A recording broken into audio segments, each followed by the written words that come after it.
Greetings. I'm Barbara Satin, Faith Work Director for the National LGBTQ Task Force,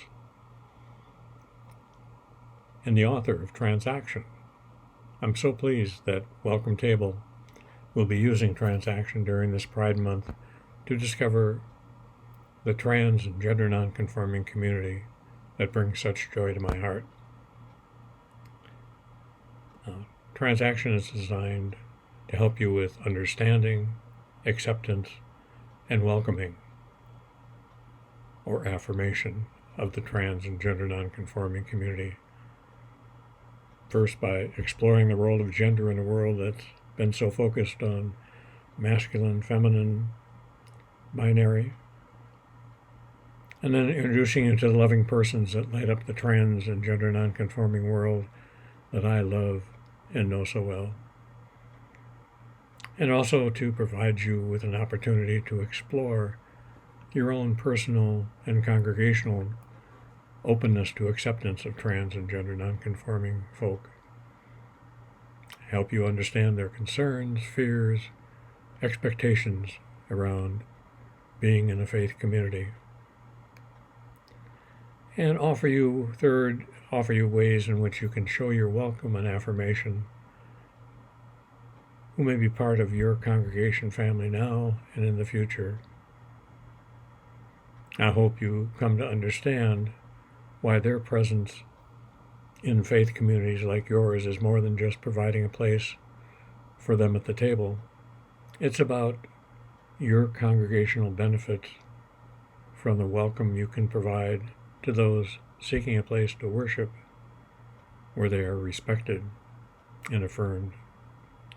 In my conversations with Pastor Rebecca in preparation for your Pride Month program, she mentioned that you are a congregation that places great importance on storytelling. So let me finish this message of welcome and thank you by telling you a part of my gender journey story and the role it played in my development of Transaction. First, it's important to realize that I was born in 1934. I'm going to be 87 in July. That was back in a time when we had no understanding, no dictionary, no vocabulary around action. The only word we had basically was transvestite, which is today sort of a pejorative term. But I knew about age 5 and 6 that I had something going on inside that I just wasn't feeling some of the same things that the boys I hung around with were feeling. But I didn't know what that was, and I didn't know how to address it or be concerned about it or who to talk to, because nobody seemed to know anything about trans issues at that point. So I did what so many of my peers in my age group have done over the years, and that is to hide what I was feeling and what was inside me, what was my identity, how I wanted to express my gender. And I did that very, very well, as so many of us have done over the years, trying to be as masculine so that nobody would come to understand that I had something going on inside. And most of that was done out of fear of losing my family, losing a job, losing friends, losing connections. And I did that for many, many years, actually up until I retired from a successful business career with a family, 3 children, 7 grandchildren. But I still knew that there was something going on that I had to understand. So I left my marriage and decided that I needed to explore who Barbara Satin was. I had picked up that name many, many years ago, When the World Wide Web first started, there were computer bulletin boards, and one of them was trans-based, and you needed to have a username, and so I picked Barbara Satin. But I knew nothing about what that meant and who was that inside of me. So I spent the next, I have explored for many, many years now who that person is, and part of that had an impact not only on my family but also on my church connection.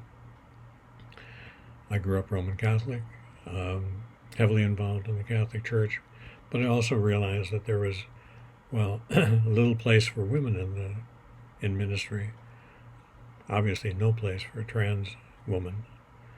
So I left the Catholic Church and decided to be spiritual on my own. Quickly determined that didn't work, and after a couple of months, realizing I needed community, I found a church in Minneapolis called Spirit of the Lakes United Church of Christ. It was the first LGBT formed church in a major Christian denomination. And when I walked in the door on a summer Sunday, it was sort of welcoming, sort of not, because for being an LGBT church, they had never had a trans member. And from that experience, I realized that there was a lot of education that needed to be done within the LGBT community about who we were as transgender nonconforming folk. And then a new pastor came in about the same time I joined the church. Her name's Rebecca Vocal, Reverend Rebecca Vocal. Some of you, I know her. She came out of Seattle. We were blessed to have her as our pastor. Her candidating sermon, she talked about the love God had for the lesbian, gay, bisexual community. And afterwards, I went up and thanked her for her words, but told her I felt left out because there was no mention of trans people. And we had a long conversation, and we've had many, many long conversations over a long period of time. We have a very loving relationship. Our paths have crossed so many, many different times. But from that exchange, she was involved in the national gathering for the United Church of Christ, an annual event that brings together the LGBT and allies within the denomination. And I got an invitation because of her to come to Chicago United Theological Seminary, Chicago Theological Seminary, and do a presentation on trans people in the church. It was a plenary session. There were 400 people gathered in Chicago that day. But before I got there, I got a message from the planners for the conference saying, we'd like you to do something entertaining, something song or dance, poetry, dramatic reading. And I gasped because those are all things I would love to be an audience for, but I don't do. My first reaction was, maybe you should find somebody else. But then I realized it was too important for this denominational gathering to have this conversation. So I decided to go. And I went on stage at the morning of the plenary. There were 400 people in the audience. They had just finished worship. The communion table was still on the stage. The sacred vessels had all been taken off. And I came on stage as my guy self, as David, wearing a black terry cloth robe and a makeup kit. At that time I wasn't wearing my hair long. I had a wig in the background. And so I went to the communion table and I put my makeup kit on that table along with a small mirror that I'd put in my kit. And I began telling my story, and as I told my story, I started making myself up. And at the end of my story, I reached behind me, put the wig on, dropped the terry cloth robe, and introduced them to Barbara Satin, wearing a gorgeous gown. And I got just a great response. Still to this day, I get a great response. People, some 20 years afterwards, say, I was there. I just remember that so well. It was so moving. But the most important part of this story came afterwards, 6 months afterwards. We were back in the Twin Cities. I'm from the Minneapolis-St. Paul area. We were back in the Twin Cities, and we were having a pre-Thanksgiving gathering of a number of churches. And a woman came up to me during the service and said, "Can we find some time to talk?" I said, "I need to tell you how you changed my life." Well, obviously, I had to hear that story. So we went off to the side, and she said, "I was in Chicago. I saw your presentation. I watched you and heard you.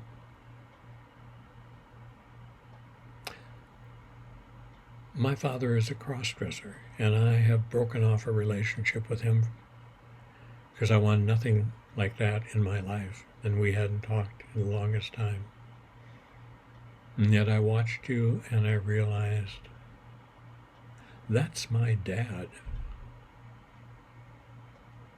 And I went home, called my dad, and reconnected, and we have this ongoing, loving relationship again. So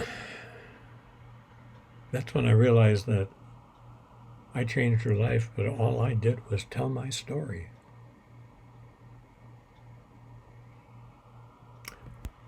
And I realized that there are so many trans and gender nonconforming folk who have stories to tell and yet don't feel free or comfortable or respected enough to tell that story.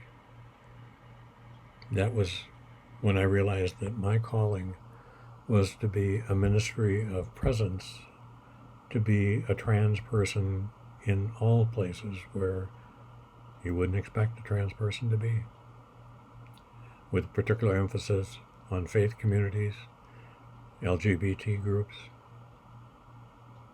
but just the broader community at large who know little or nothing about the trans and gender nonconforming community.